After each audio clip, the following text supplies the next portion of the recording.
Hail. I am General Talera ap Gwydion, former commander of the Eastern Alpha forces. Surely you're not the aide Aelin Shear promised. She spoke as if she planned to send a whole squad of soldiers, not one faceless mercenary.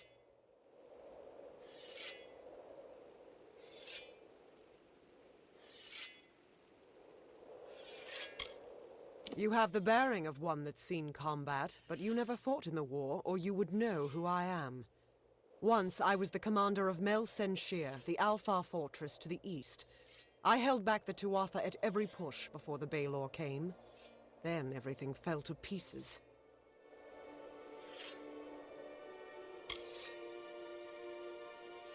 Understood. But you wouldn't be the first person that Aelin Shear has used. Most of the time, you don't even know she's doing it. Not that I need any help in my misfortune. You see, all those who involve themselves with me soon face disaster. Such is the fate I have been dealt.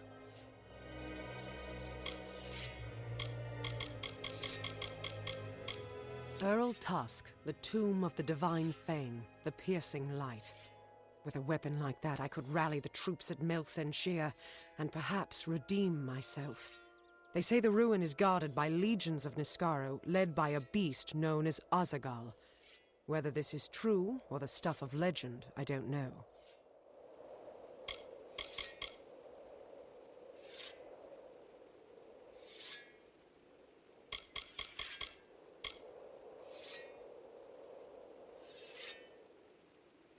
The years have been long since I first learned of the means that might deliver Mel Shear from the Tuatha. It lies in Earl Tusk, beyond a gate fated never to be opened, in a hall awash with Niskaru. Any who seek access to the ruin must face them.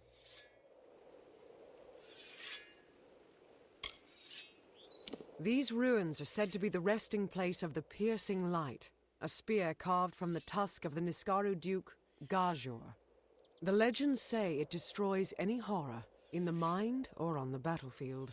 No place is more deserving of such a power as Mel Shear.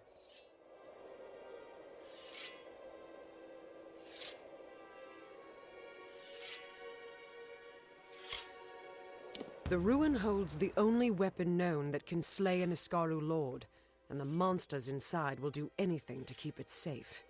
The Arathi sealed Earl Tusk to be opened only when the great voices rise in song. This may refer to the wind stones scattered across the plains, but I can't be sure. Years ago, this chime was found near the ruin. I've tried using it to make the wind stones sing, but I've had no luck. As if that's a surprise.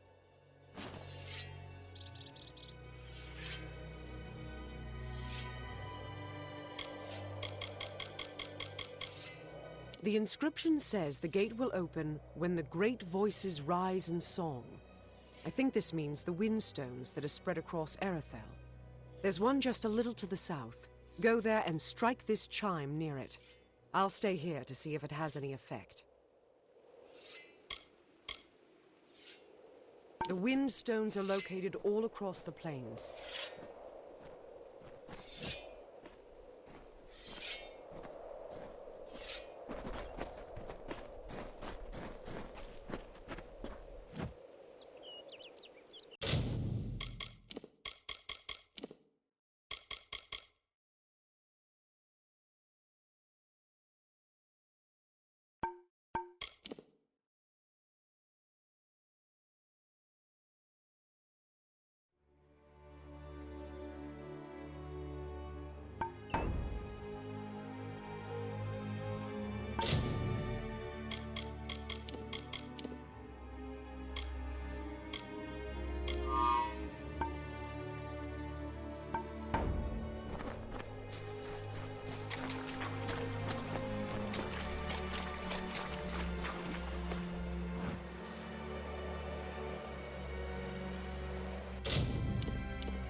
I can't believe it.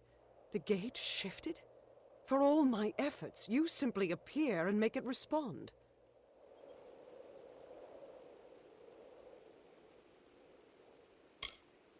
No one could, not even Fate Weavers. They say that fate has woven no thread to open these doors. And yet, you've done it. But we must not stop here, not when good fortune smiles upon us.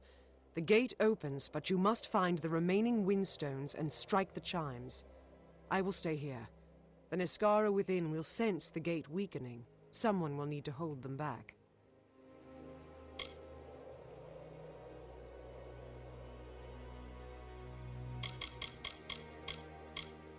Go sound the chime at each windstone in Arathel.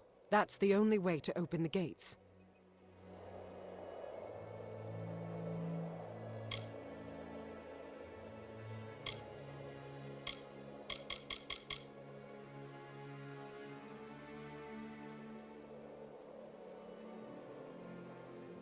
We may be lofty, but we are not weak.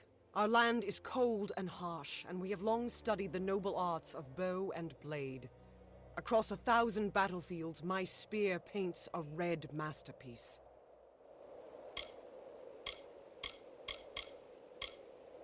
With Tuatha raiding parties along the shores, Rathir has the only port for safe passage across the strait. But after assisting Mel Senshir for so many years, the ruling council of Rathir is loath to offer more aid for what they see as a lost cause. The Baelor is a thing of dread, a Niskaru lord that the Tuatha managed to coerce into fighting on their behalf. Against the Tuatha I had some success, but no ordinary weapon can best the Baelor. One must fight darkness with light.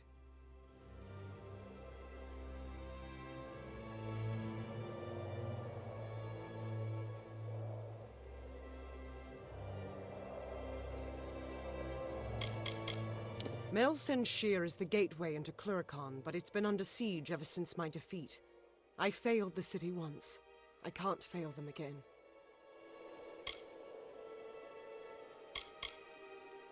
10 years ago, I served the Alpha armies, defending Cluracan and Mel Senshir from the Tuatha armies. Then, Witch Knight Malwyn led his Tuatha summoners against us. The fiends routed my soldiers at every turn. Now they've had Mel Senshir under siege for years, while I've been searching for a weapon to turn the tide.